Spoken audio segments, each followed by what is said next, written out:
Hey guys, as you all may know that Section 11 of the Land Acquisition Act in case of Gamata Eco City 3 may be applicable soon. So let's talk about it in more detail. So Section 11 of the Land Acquisition Act 2013 publication of preliminary notification and powers of officers thereupon.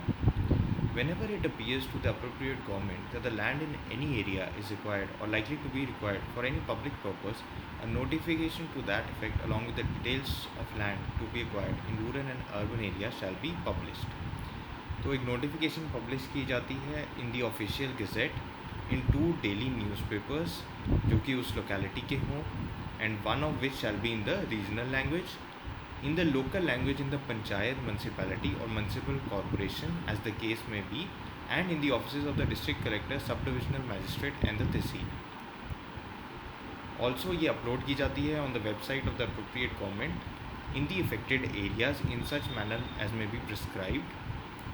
Notification issue करने के बाद the concerned Gram Sabha or Sabhas at the village level municipalities in the case of municipal areas and the autonomous councils in the case of areas referred to in the 6th schedule to the constitution shall be informed of the contents of the notification. तो ग्राम सभास और municipalities या autonomous councils को inform किया जाता है contents के regarding notification की. इस नोटिफिकेशन में एक स्टेटमेंट भी होती है on the nature of public purpose involve, reasons necessitating the displacement of affected persons, summary social impact assessment report की. तो सोशल इम्पैक्ट असेसमेंट रिपोर्ट काफ़ी इंपॉर्टेंट होती है. इसमें इससे पता चलता है कि प्रोजेक्ट वायबल है भी कि नहीं.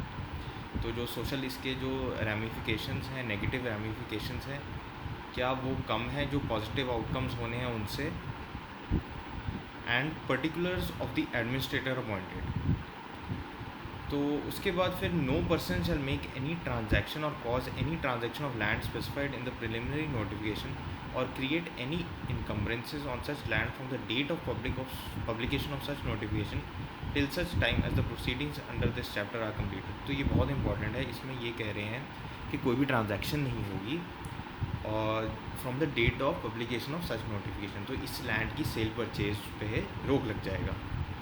तो यही अब होने वाले की है इको सिटी 3 के केस में. प्रोवाइडेड दैट द कलेक्टर में on the application made by the owner of the land to notify exempt in special circumstances to be recorded in writing such owner from the operation of this subsection. तो कुछ लोग exempt भी हो सकते हैं provided के collector writing में दे उसे. Provided further that any loss or injury suffered by any person due to his willful violation of this provision shall not be made up by the collector. तो कोई भी लॉस या injury होती है due to wilful violation तो collector नहीं उसको reimburse करेगा.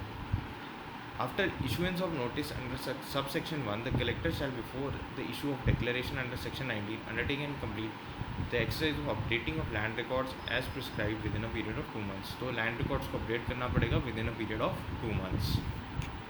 So this was it guys regarding the section 11 of the Land Acquisition Act. If you want to know more about Gamata Eco City 3, then you can check out my video which I will link in the description below. So thank you guys and see you in the next video.